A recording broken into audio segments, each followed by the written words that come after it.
I've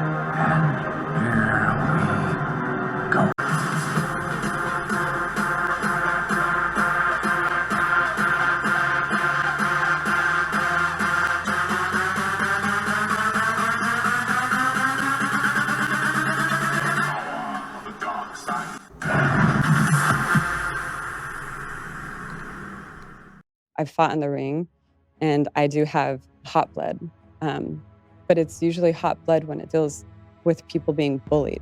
I don't have a problem with power. I have a huge problem with abuse of power. What's up, all me Ewoks, Tribbles, Droids, and Wookiees? It's Anna, also known as That Star Wars Girl, and today I'm going to be talking about the Gina Carano interview over on the Daily Wire. Now, in this interview, Gina gets really emotional, and, she really opens up about everything that happened to her, about how the cancel culture hate mob on Twitter put a target on her back, and the things that they did to her, how they harassed her to put pronouns in her bio, the way that Disney responded, and the way that they decided to handle it, which was basically taking the side of the hate mob and, forcing Gina to do all these things, to talk to certain people and making her do Zoom calls for training on how to handle these types of things.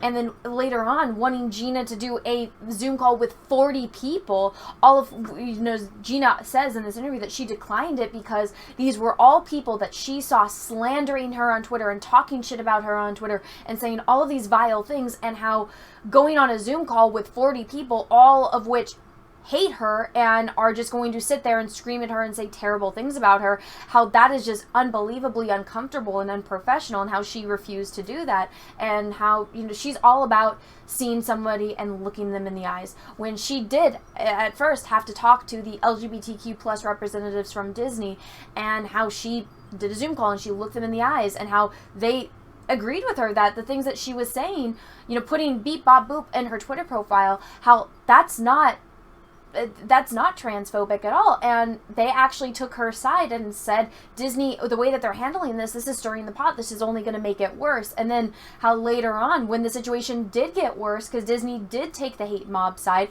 how they sent a PR person over to her house, and Gina said, let's sit on the couch, let's look each other in the eyes, and let's have a conversation. And how that woman, and it did end up being a pleasant conversation, because sitting there looking eyes to eyes to people and humanizing each other, it changes the whole tone as compared to, just a person sitting behind a keyboard and, screaming at you from behind a monitor.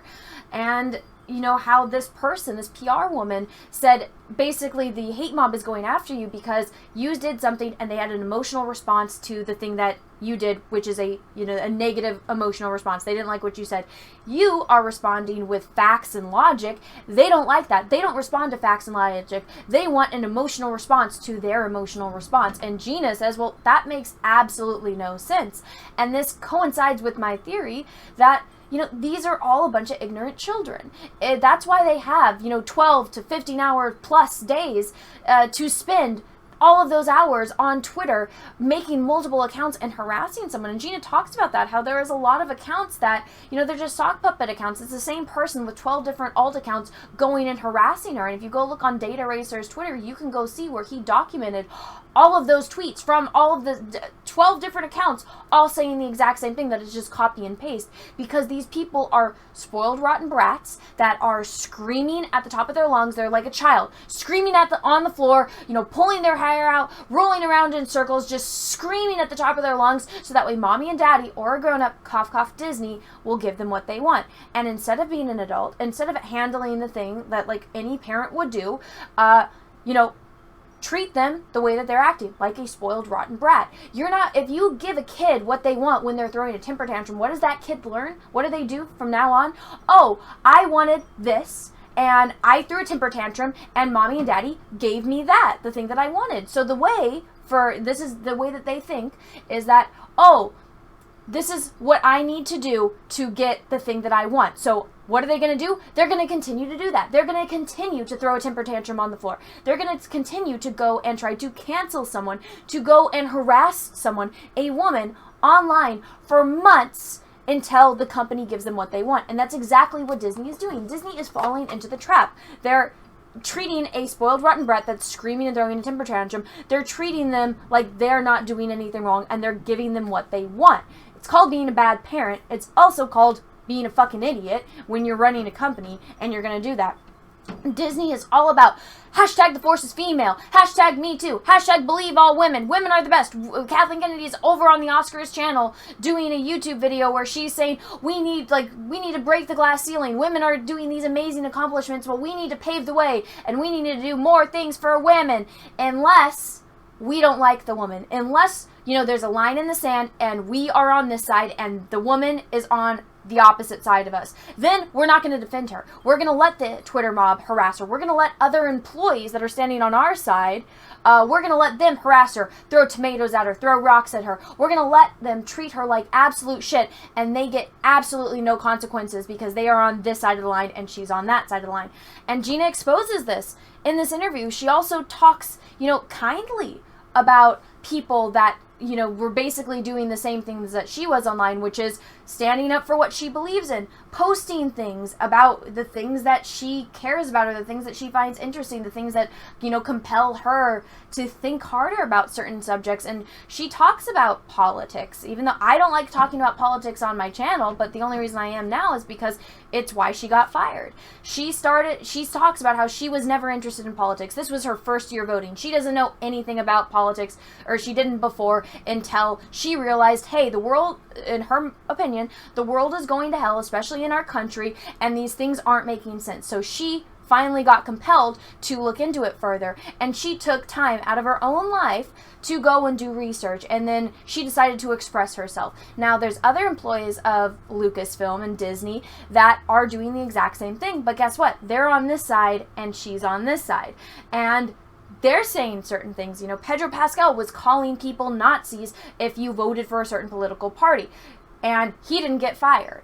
Gina Carano compared, you know, Nazi Germany and when the Nazis were taking over, and how what they did first was they infiltrated the media and they convinced people to turn on their neighbors, to question their neighbors if they were of a certain, you know, ethnicity or political background. And how she said in this little meme or this little picture with this little caption about how, you know, don't let the media change your mind. You know, you need to treat your neighbors like people, like human beings, and not, you know, believe this thing that you're being told to believe from, you know, these certain things.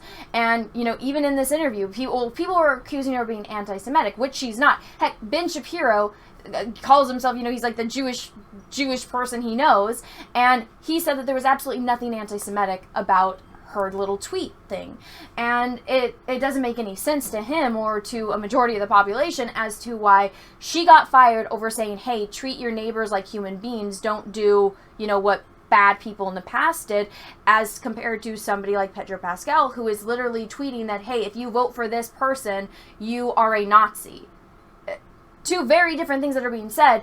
The one that got fired was the person that said, hey, you know, treat people like human beings, don't turn on your neighbor, whereas Pedro Pascal is calling people Nazis, and how he didn't get fired, but she did. Again, remember, Disney's like, the force is female, unless she's standing on that side, because we want you to stand on this side. And they even talk a little bit about how it doesn't make any sense, considering Disney, when they were filming Mulan, they thanked part of the Chinese government that is known for having concentration camps of people that are Muslim, and how they're okay with that, but you posting a meme is wrong, and how Gina found out that she was fired through social media over this, after everything that they did for her. And she had nothing bad to say about Pedro. She says, yeah, you know, we both realize that we are on opposite sides, and guess what? We're still friends, and we still treat each other as human beings. Just because we don't agree with each other or don't agree on politics doesn't make me love him any less, doesn't make him less of a human being to me.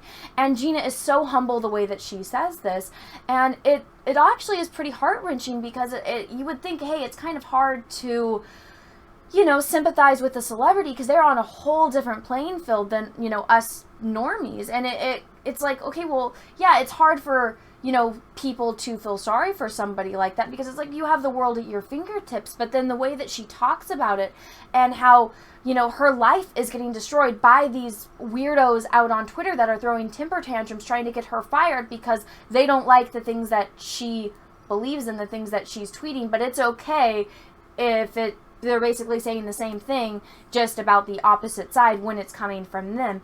And just the way that they were so determined to destroy her life, and the way that a big, massive company like Disney bent the knee to them. And how even people that worked for them saw that what they were doing is wrong. And Gina talks about how other people in Hollywood, they agree with her, but they're terrified of losing their jobs. And she won't name any names, but she, she doesn't want to ruin anyone else's lives, but she talks about how this is a really big issue and how a lot of people can see the writing on the wall, and they're absolutely terrified to say anything that can get them canceled, because the big corporations, the people that they basically base their livelihood off of, big corporations like Disney and other companies in Hollywood, if you say one thing out of line, your entire life is over. Now, I can say whatever I want because I'm just a person with a webcam, and my entire livelihood doesn't depend on the way that the cancel culture mob sees me. I get canceled like every single week on Twitter. It's nothing new to me, and it has absolutely no effect on my life whatsoever. They can't make me lose my job. They can't, take away my livelihood. But they can to people like her, to other people that work in Hollywood. And so people are absolutely terrified. And her saying this just confirms everything that I've been saying and other people who have channels like me have been saying. So it's a really eye-opening interview. I would really recommend everybody go and watch it. And you can just really see how much this has hurt Gina. And it made me really emotional watching it, because I remember the first time I was getting canceled on Twitter, and how if you've never had it happen before, it's a completely overwhelming thing, because again, you're responding with facts and logic, but they don't care. They don't care. You present facts and logic, and then they take everything that you said out of context, and then they throw something else at you, and it's all of these kind of straw man arguments, and it's extremely overwhelming, because you're just trying to have a conversation, and the person that you're trying to talk to won't listen, because there's that dehumanization of they're behind a monitor and they're just typing at you from behind a keyboard. And so that's why Gina says over and over again, she's like, no, I need to talk to these people. I need to see them face to face. I need to look them in the eye, instead of doing that Zoom call with 40 people that are going to be screaming at her, that have been talking shit about her online. Instead, she says, let me just take, 4 people out to dinner and look them in the eye, and, we can all talk and have conversations like adults and like human beings. And it's just, holy shit, there's a lot. This interview was over an hour and 7 minutes long. Again, I would highly recommend you go watch it, because it's extremely eye-opening. I'll probably do more videos on this, just to go a little bit more in depth into certain topics. I just wanted to kind of let everyone know what was actually in this interview, and to make you guys all aware of the situation. So thank you so much for watching this video. Let me know what you think in the comment section below. If there's something you want me to focus on more for my follow-up video on this, let me know in the comment section. If you like this video, go ahead and smash the like button. If you didn't, that's okay. Thank you so much for watching this far through. If you haven't already, smash the subscribe button, ring the bell for notifications, and until next time, everyone, I hope you have a great rest of your day, morning, evening, afternoon, wherever you are in the world, and may the force be with you, because we are really, really, really going to need it. Bye, everyone. Hey everyone, I just wanted to let you know, if you didn't know already, that I have an Etsy where I sell prints of my artwork. I got horror villains, Marvel, DC, and Star Wars characters. The latest Star Wars character that I just added was the one, the only, Gina Carano as Cara Dune. Now, Gina herself even loved the painting. So if you want to go check that out, the link is in the description of this video. They are selling like crazy, and I am still only in the pre-sale, so go pick that up before they're gone. Also, if you want to see a video of me painting and explaining how to paint like this, go over and check out my art channel. The link is in the description of this video. Go over, smash the subscribe button, ring the bell for notifications. That way you don't miss it when I post the video. Everyone, thank you so much. Have a great rest of your day. What's up, everyone? I have a P.O. box, so if you want to send me some mail, go ahead and send it to Anna, That Star Wars Girl, or TSWG for short, at P.O. Box number 28171, Santa Ana, California, 927998171. Have a great day, everyone. Thank you so much.